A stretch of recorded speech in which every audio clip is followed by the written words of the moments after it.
Pagi Saklar, selamat pagi semuanya. Sekarang kita masuk dalam sesi renungan kita. Adapun renungan kita hari ini terambil dari kitab 1 Samuel pasal yang ke-17 ayat yang ke-36. Saya bacakan buat teman-teman semuanya. Baik singa maupun beruang telah dihajar oleh hambamu ini, dan orang Filistin yang tidak bersunat itu akan sama seperti salah satu dari binatang itu, karena ia telah mencemooh barisan dari Allah yang hidup. Nats yang barusan kita baca bersama itu terambil dari 1 Samuel pasal 17 dengan judul perikop Daud tiba di medan pertempuran. Pada perikop ini diceritakan bagaimana Daud diutus oleh ayahnya Isai dengan 10 keju untuk melihat keadaan kakaknya di perkemahan. Sampainya di perkemahan, Daud ini mendengar apa yang diucapkan oleh Goliat selama 40 hari, yaitu Goliat ini seorang raksasa daripada Filistin yang menantang orang Israel setiap pagi dan setiap sore dengan mengatakan, kirimlah salah satu utusan daripada Israel untuk memerangi aku. Apabila aku berhasil mengalahkannya, maka Israel menjadi hamba kami. Tapi sebaliknya, apabila orang itu berhasil untuk mengalahkan Goliat, maka Goliat dan Filistin akan menjadi hamba daripada orang Israel. Tapi hal ini membuat orang-orang Israel sangat ketakutan karena si Goliat ini adalah seorang raksasa dan dia seorang prajurit yang sangat luar biasa sejak daripada mudanya. Dan ketika Daud diperhadapkan dengan Saul, maka hal inilah yang dikatakan oleh Daud kepada Saul, bahwa ia selama ini seorang gembala dan setiap kali ada beruang atau singa yang mencoba mengganggu daripada domba-dombanya, maka dia akan menghajar, membinasakan daripada singa-singa dan domba-domba ini. Hal apa yang kita bisa pelajari pada perikop ini? Hal yang bisa kita pelajari adalah sesuatu yang mungkin luput selama ini daripada perhatian orang-orang. Ketika kita mendengar cerita Goliat dan Daud, kita selalu melihat bagaimana penyertaan Tuhan secara luar biasa menyertai Daud sehingga dia bisa mengalahkan Goliat. Hal ini memang benar, tapi kita harus memperhatikan latar belakang sebelum Tuhan memakai Daud untuk mengalahkan Goliat. Nats barusan kita baca ini menggambarkan apa yang dilakukan Daud sebelum Daud ini dipromosikan menjadi raja, sebelum Daud ini berhasil ke pentas di mana dia akan melawan orang Goliat. Yang dilakukan oleh Daud adalah dia adalah orang yang setia. Kita melihat bagaimana pada perikop ini diceritakan bahwa ternyata domba yang digembalakan oleh Daud ini hanya 2-3 ekor.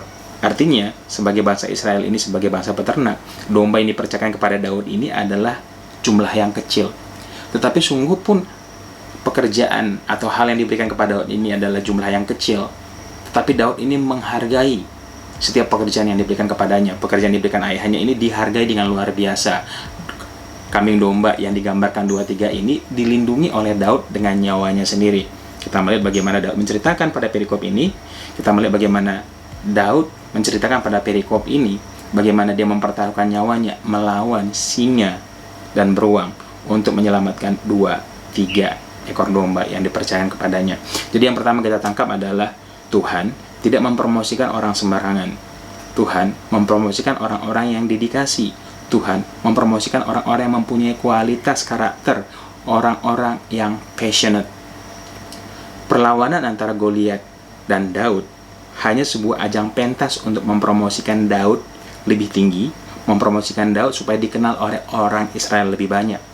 Tetapi sebelum dia masuk dalam panggung promosi, maka Daud ini melakukan segala sesuatu dengan baik tanpa diketahui orang.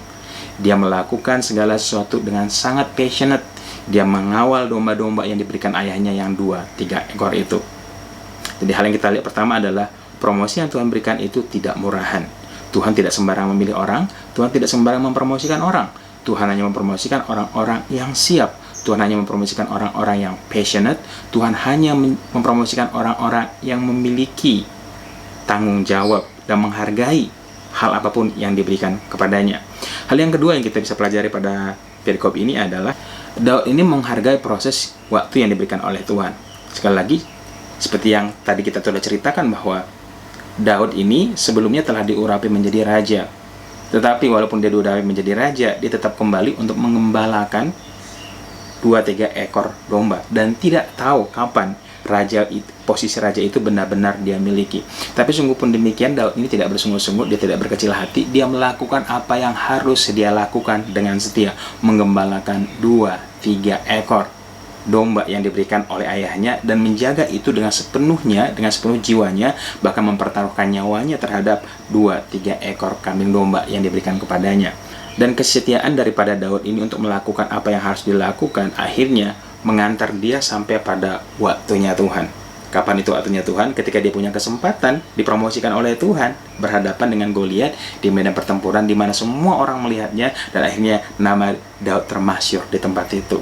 Jadi itulah hal yang harus kita pelajari dan yang kita miliki dalam kehidupan kita. Jadi yang pertama, sekali lagi kita harus mengetahui bahwa Tuhan tidak pernah mempromosikan orang gampangan. Tuhan hanya mempromosikan orang-orang yang siap. Tuhan hanya mempromosikan orang-orang yang punya tanggung jawab. Tuhan hanya mempromosikan orang-orang yang punya dedikasi. Tuhan hanya mempromosikan orang-orang yang setia terhadap hal-hal kecil yang tidak dilihat orang. Yang kedua adalah kita harus belajar bersama-sama pada hari ini bahwa Tuhan akan mempromosikan orang yang percaya kepadanya. Tuhan hanya akan mempromosikan orang-orang yang menghargai waktunya Tuhan. Kita tidak tahu kapanpun Tuhan bisa mempromosikan kita, teman-teman. Daripada pagi hari ini yang saya tangkap dengan baik bahwa sekecil apapun hal yang diberikan kepadamu, sekecil apapun suatu buah pekerjaan, suatu buah kepercayaan diberikan kepadamu, mari lakukan dengan setia. Daud mengawal 2-3 kambing domba dengan nyawanya. Kita ketika diberikan pekerjaan kecil, bidang kecil, atau kita sedang dipercayakan Tuhan oleh bisnis kecil, bagaimana kita memperlakukan hal-hal kecil ini? Apakah kita setia? Apakah kita passionate menyelesaikannya, mengerjakannya? Atau kita bersungut-sungut? Terus yang kedua adalah ketika dalam proses yang Tuhan berikan, ketika segala sesuatu seolah-olah tidak ada progres, ketika segala sesuatu seolah stuck di tempat itu aja, apakah kita setia? Apakah kita percaya bahwa janji Tuhan akan mempromosikan kita, akan menjadikan kita kepala, menjadi ekor, menjadi berhasil? Apa kita akan percaya apakah pegangan janji itu? Atau menjadi bersungut-sungut? Atau menjadi tidak bersyukur terhadap hal kecil yang kita peroleh dalam hidup kita? Ini menjadi pertanyaan kita bersama-sama, teman-teman. Karena sekali lagi, promosi daripada Tuhan tidak pernah murah.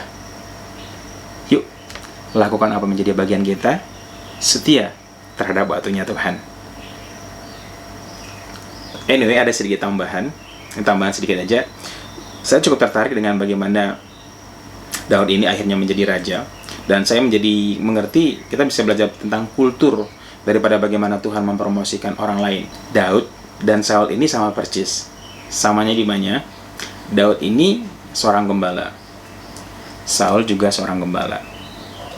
Daud menjadi gembala 2-3 ekor kambing domba.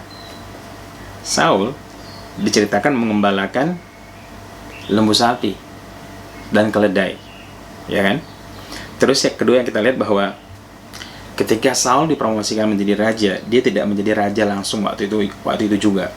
Bahkan setelah dipromosikan di depan semua orang Israel, ada begitu banyak orang-orang Israel tidak percaya, bahkan tidak mau mengakuinya menjadi raja. Kapan Saul ini menjadi raja? Saul ini menjadi raja ketika terjadi satu buah serangan orang Amon terhadap orang-orang di Yabes Gilead. Dan Saul ini bisa berhasil mengalahkan orang-orang Amon yang mencoba untuk mengganggu orang Yabes Gilead. Dan pada saat itulah promosi itu datang. Dia real menjadi raja. Artinya begini lagi-lagi bahwa Saul menjadi raja pun itu tidak praktis. Ada proses tahapan yang harus dilalui oleh Saul sehingga ia menjadi raja. Begitu halnya juga dengan Daud. Ketika Daud dipromosikan menjadi raja, dia masih peternak kambing domba, dia masih gembala. Dan butuh waktu sekian lama untuk menjadi raja beneran. Bahkan kalau kita mengikuti sejarah ceritanya, setelah Daud ini berhasil mengalahkan Goliat, dia tidak langsung promosi. Bahkan keberhasilan yang dia peroleh setelah dia berhasil untuk mengalahkan Goliat, bahkan menempatkan dia dalam keadaan sulit, karena dia akhirnya dimusuhi oleh Saul, rajanya dia sendiri yang dia layani. Dan butuh waktu sekian lama akhirnya sehingga Daud ini menjadi raja atas seluruh orang Israel. Itulah persamaannya. Yang pertama adalah sama-sama seorang gembala. Yang kedua adalah mereka menggembalakan dalam jumlah kecil. Yang ketiga adalah ketika dipromosikan, promosi itu tidak langsung datang pada hari itu juga. Atau ketika diurapi, mereka tidak menjadi raja langsung waktu itu juga. Mereka butuh waktu, makan proses sekian lama, sehingga akhirnya mereka menjadi raja. So, sisi lain yang kita bisa pelajari adalah, sekali lagi, bahwa Tuhan itu sangat mencintai proses. Dan Tuhan itu sangat menghargai proses. Oleh karena itu, jangan pernah hindari proses dalam hidup kita. Karena sesungguhnya orang-orang yang tidak siap kepada proses, tidak mau diproses, maka pada prinsipnya tidak siap dan tidak mau dipromosi. So, itulah dia renungan kita hari ini. Sampai ketemu besok di Sakelar hari yang ke-84. Tetap semangat baca Alkitabnya dan baca Alkitab kita secara utuh dan menyeluruh. Tuhan Yesus memberkati kita semuanya. Dadah.